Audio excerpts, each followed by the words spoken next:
old is it? That's great. Sarah, where did you go? There you are. I love your speaking. I think that you are a really fun person to listen to speeching. I'm still not awake, you guys. um, I really love the direction that you took with this. You honed in on one aspect of your experience and your time in Brazil, and I thought that was really fun. I know that other people have given you feedback in the past that they really want you to focus on that one point, and I do agree with that, but I also have really enjoyed your past speeches where you gave us a broader overlook of where you've been and where you're going.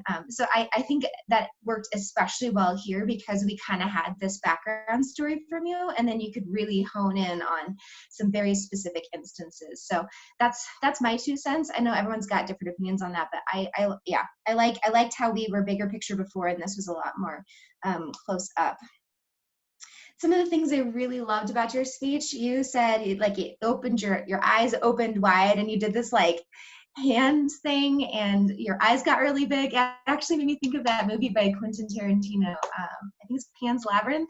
Anyway, it was like super powerful, and I really loved that you did that. It was great.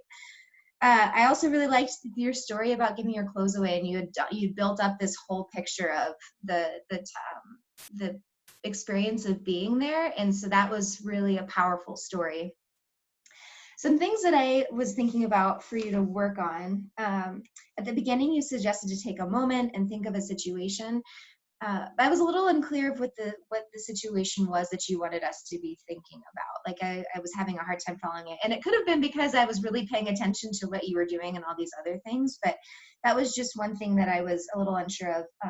I think it would be helpful if you gave us a very specific idea of what you wanted us to think on, and then actually give us a minute to think about it, because that would actually be super powerful. Maybe not a full minute, since each of our speeches are only 5 to 7 minutes, but just like a couple seconds to just like, oh yeah, I do have an experience with that. And I think that will help people tie in a little bit better with your story.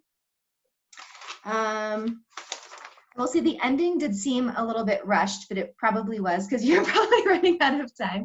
It would have been nice to have you tie it together a little bit better at the end there, but I think that was probably because you were running out of time.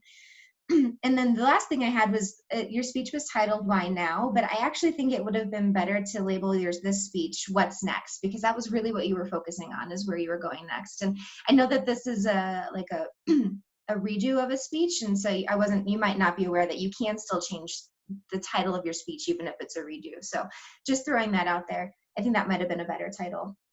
Overall, I think you are a really excellent speaker. Like, you're a good storyteller, and you bring us along with you. Like, your descriptions of the favelas, I think I'm saying that right, was really great and dead on. And I felt like that really drew us into your experience. So I'm also running out of time, so I'm going to end it there. Back to you, Madam Evaluator, Mr. Evaluator. Sorry.